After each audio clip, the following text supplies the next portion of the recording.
How Full is Your Bucket for Kids? Written by Tom Rath and Mary Reckmeyer. Illustrated by Maury J. Manning. Felix was putting one of the last blocks on his tower when his little sister came in. "I want to build with you," she said. Felix scowled. "Go away. You're too little." "I'm big." "Stay back. You'll knock it over." "I can be very careful." "Go play with your baby toys, Anne." Thwack! "Grandpa!"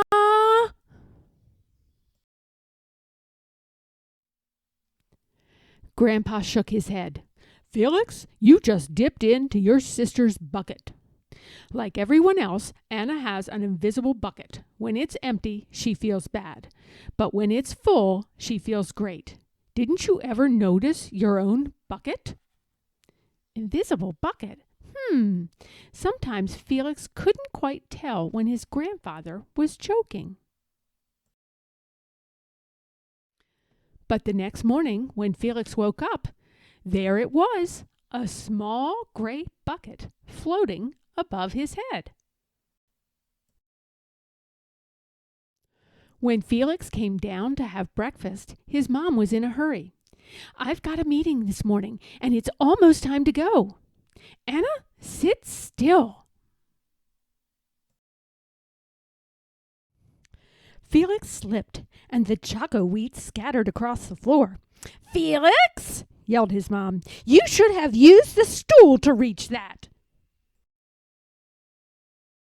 Felix could feel his bucket tip, and big invisible drips spill out. Drip, drip. "Ha ha!" Anna laughed as she crunched the cereal with her shoe. Drip.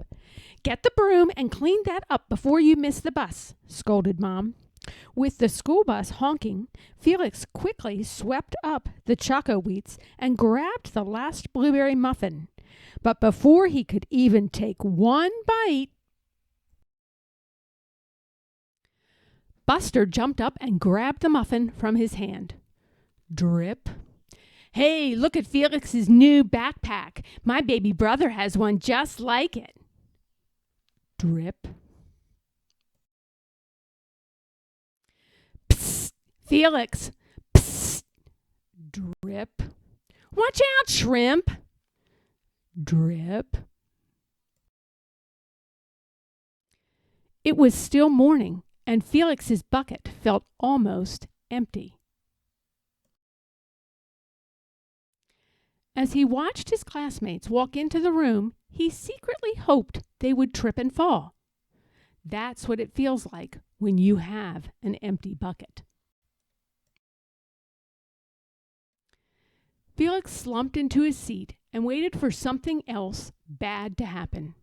Mrs. Bumblenickel walked slowly up to his desk and handed him a paper. He could hardly bear to look. "Felix, you wrote a wonderful story. Would you please share it with the class?" Felix grinned and felt a big drop land right in his bucket. Drop. Drop, plop, plink, drop. The Giganosaurus who wanted a pet. By me, Felix. The class grew quiet. They laughed at all the right places and oohed at the scary parts. When Felix finally read "The End," everyone clapped, even Emily, who sat next to him and didn't usually like dinosaurs. Felix felt a whole shower of drops land in his bucket. Maybe the day wouldn't be so bad after all. Drop. Team captains today are Veronica and Felix. Drop. Nice cow. It's a dog. Well, nice colors there, Felix. Cool laser ant backpack, Felix. By afternoon, Felix's bucket was nearly full. At recess, when he looked around, Felix suddenly realized that his grandpa was right. Everyone else had a bucket too. Let me help you. Drop, drop. Here's your baseball. Catch. Thanks, dude. Drop, drop. Hi, I'm Felix. First day? Yes, I'm Amir. Drop, drop. The strange thing was that for every drop he helped put in someone else's bucket, he felt another drop in his own bucket. When Felix burst in the door after school, he shouted, "You were right, Grandpa. I do have a bucket, and I understand how it works." Then he saw Anna's torn doll. "Bad dog," he almost scolded. But then he thought dogs might have invisible buckets too. "Your doll will be okay, Anna," said Felix. "Mom will fix her." Wah! "Until then, do you want to help me build the tallest building in the world with my blocks?"